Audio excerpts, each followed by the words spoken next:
Hello everyone, welcome to GGN. This is part 3 for this news report. Today it's Friday, March 29th, 2013. I'm Darko.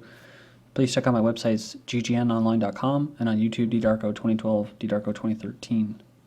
I'll have all the links in YouTube's video description, so check them out.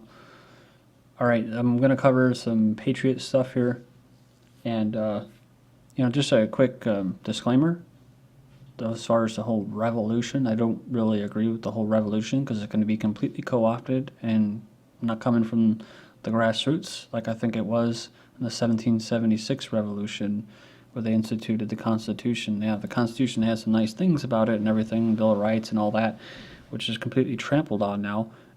I guess it would be better than what they're proposing, but I just don't want to put it out there that I'm for like feeding into this whole we're going to revolt and you take on these drones and these robots and all these DARPA, just black op programs. I mean, it's going to be scary. It's going to be really, really ugly, and a lot of patriots are going to get like just mutilated.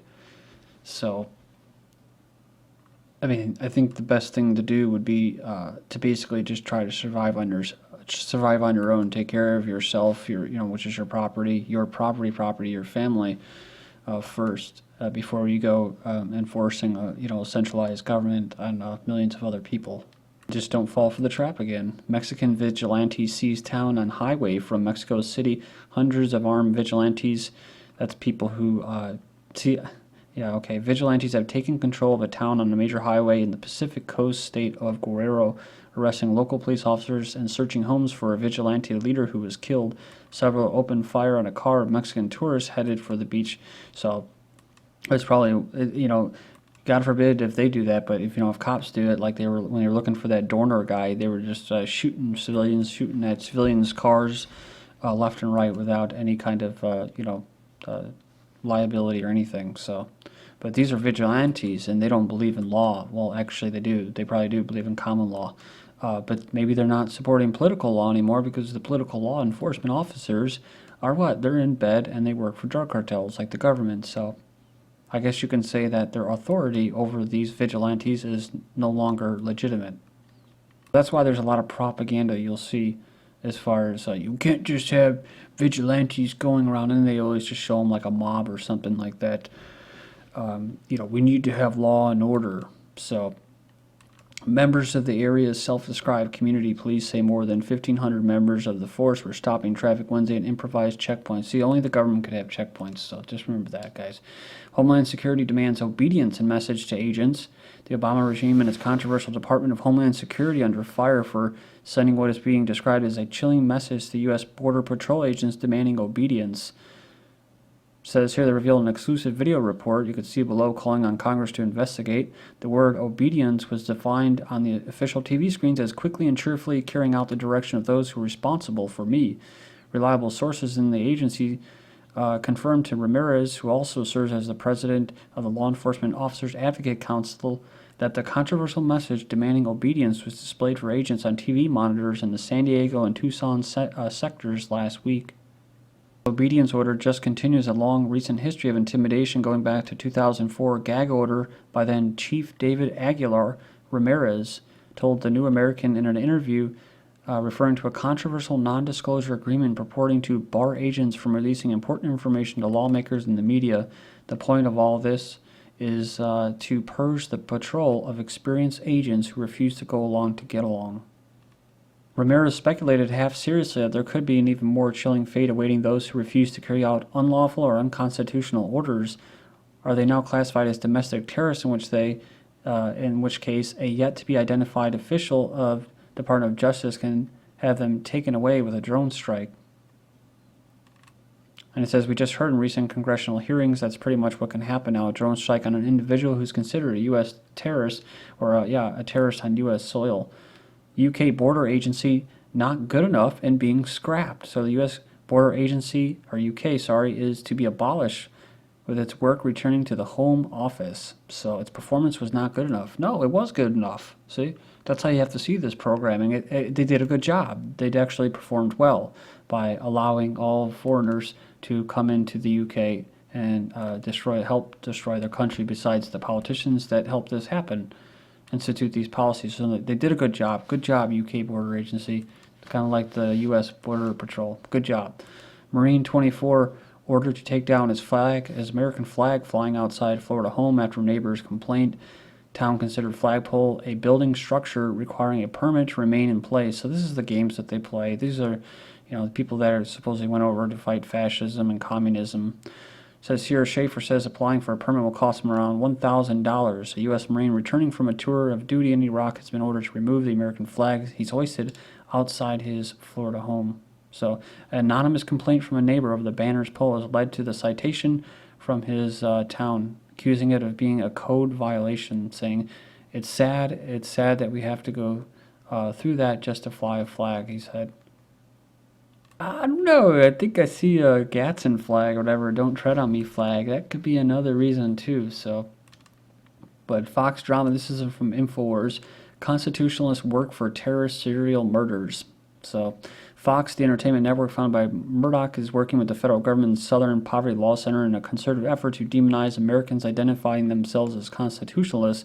During an episode of The Following, a television drama starring Kevin Bacon, The Following, constitutionalists are being portrayed as extremists in league with a group of serial murderers. The series follows an ex-FBI agent, I'm assuming is Kevin Bacon, who has joined a social network of copycat killers attracted to the charismatic leader. So, says here, just last year, the Department of Justice Guide for Investigators listed constitutionalists and survivalists alongside Al-Qaeda and the Aryan Brotherhood. And they include in here the CEO of SPLC, Richard Cohen, says that in the last 4 years we've seen a tremendous increase in the number of conspiracy-minded anti-government groups as well as in the number of domestic terrorist plots, which are usually by the FBI. Ooh, but I better be careful, right? That's conspiracy-minded. A Connecticut baker is under fire for designing a pro-Second Amendment birthday cake. It actually looks like a real thing. It's kind of weird, but it's a cake. So the owner of Jenny Lou's Bakery in Connecticut is receiving some backlash for baking a pro-Second Amendment cake for local Friends of NRA birthday dinner. So she was turned down, or yeah, it says here that she was turned down by a number of local bakers who didn't approve her idea. That's crazy, dude. America, I imagine at least the old America would be that you just do it, even if you disagree with it, I mean, that's that's how one-sided it is, though, because, like, I'm going to get to it in the next videos, is that, you got Chick-fil-A now, they defended themselves at first when they were talking about, marriage just between a man and a woman, and they defended it, and that's cool. I think a lot of people had respect for that.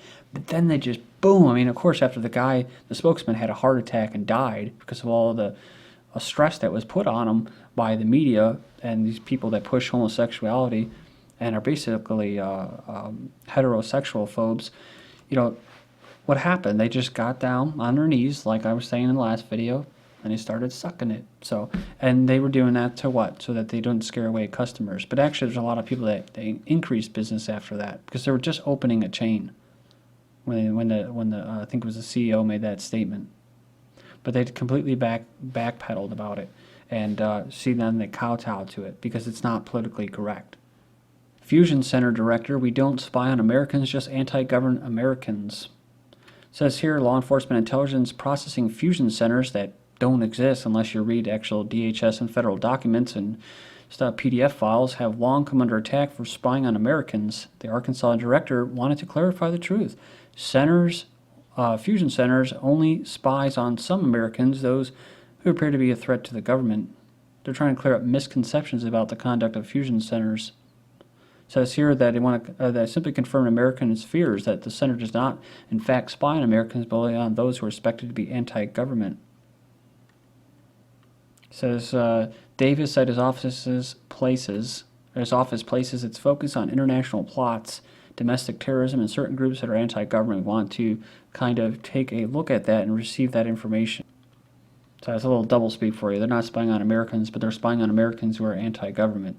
So B-52 bomber flying in your vicinity. Don't worry, it may just be targeting your house. Whereas, as the U.S. is flying B-2 bombers over Korea trying to provoke a nuclear war, all-out nuclear war, the following video shows a B-52 Stratofortress during a standard training mission of War Week, an exercise which incorporates aerial refueling, weapons tactics, and high-altitude maneuvering. So it says here, as some viewers have noticed a bit concern on YouTube, the B-52 bomber used what appeared to be the garden of a civilian house as the target in the simulated bombing run to improve their skills. Don't worry, until they don't drop an actual bomb on them, civilians should not be worried to be in the B-52's radar navigator's crosshairs.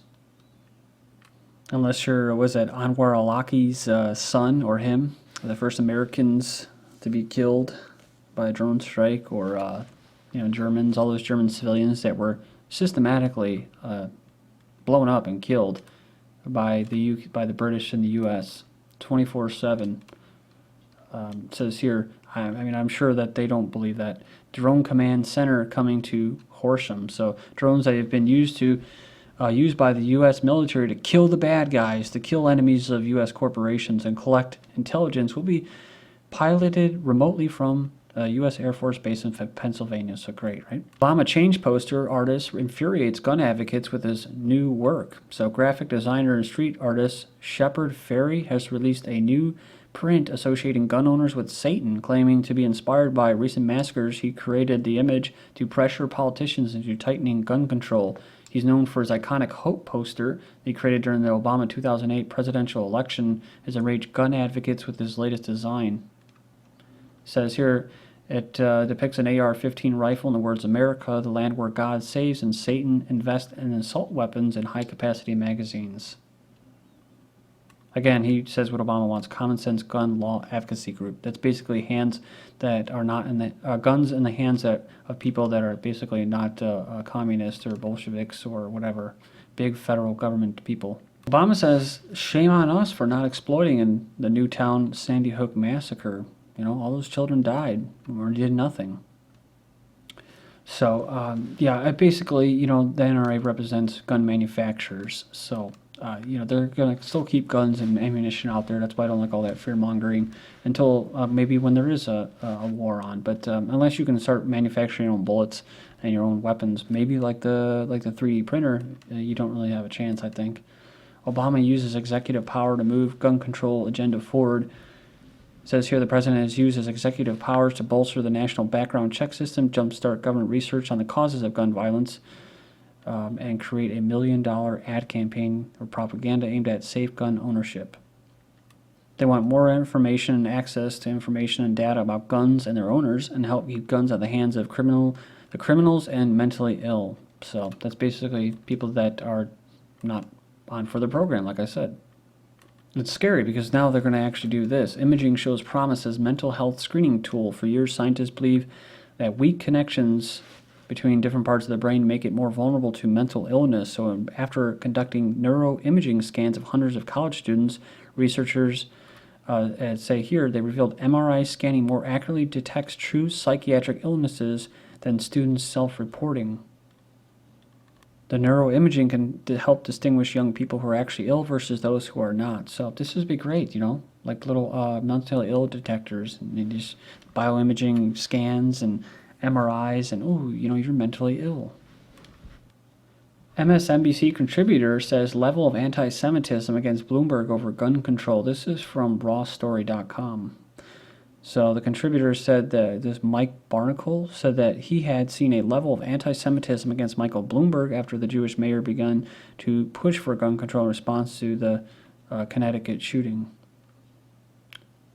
It says here that he's using his personal fortune to crush the Second Amendment. He says, let's get down to it. Mayor Bloomberg, there's a level of anti-Semitism in this thing directed towards him. There's no doubt about it. Al Sharpton agreed. It could be this, that he says that the government has a right to infringe on your freedom, saying Americans should just cede their rights because government knows best. I do think there are certain times when we should infringe on your freedom, said. People talk about common sense approach. This is our common sense approach. A student is suspended for bringing a butter knife to school. I believe she had braces. Can't take a bite of the whole fruit, but I guess not as bad as the Pop-Tart gun, right? Growing number of EU youth hungry for change and decentralization from Brussels. They say it's very exciting to see this growth all over Europe, and the demand is huge for these ideas dedicated to liberty. says, I think it's an expression that young people in Europe feel stripped of their rights as 50% unemployment among the youth in Spain. How can you feel empowered when you can't get a job? This is GGN. Thank you.